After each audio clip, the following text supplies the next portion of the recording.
Hudson's really been showing some third-party love for Nintendo recently, and their latest game is built around a particularly intriguing concept.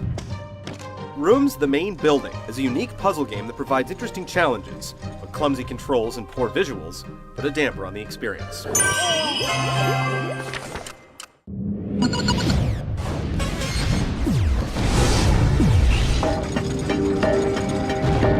Rooms is all about solving puzzles at every turn. They're very addicting at the get-go with their simple layouts, but they become nightmarishly frustrating in the final hours.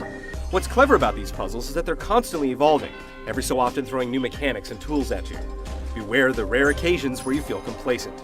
And the challenge isn't strictly due to the new types of puzzles that come your way. Rooms also love to play mind games with extraneous room pieces and items that distract you from your true objective. On top of just trying to reach the goal of each puzzle, there are several secondary objectives lying in wait. There's typically more than one way to reach the end of a puzzle, but there's always an intended arrangement as indicated by the background imagery. Each room will chime when placed into a correct spot, though more often than not, you'll need to move around pieces several times before you figure out the right order.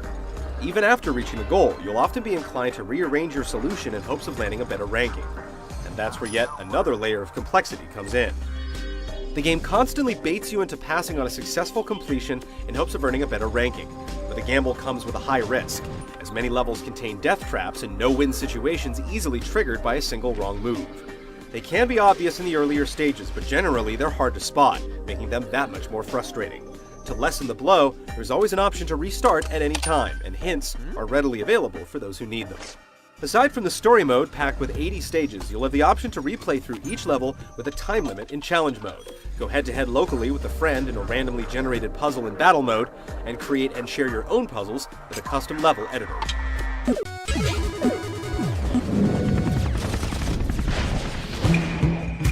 Room's point-and-click control scheme is very straightforward. You click on a spot to move your character, or click on icons to interact with them.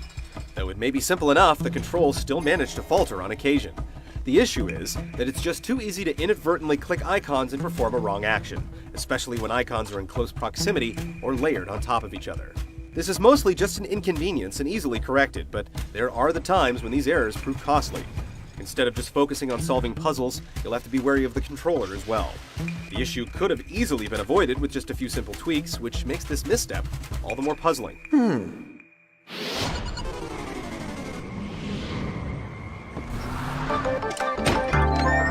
The visuals are just unimpressive in Rooms. Everything is packed into tiny spaces, making it hard to see much of anything, and the animation looks cheap.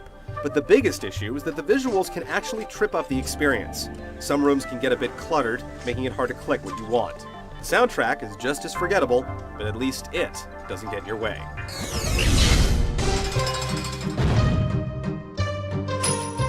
Rooms has some value if you're into puzzle games, but it's mediocre at best. If you're seeking a fix to your intellectual craving, there are plenty of other games better suited to the task.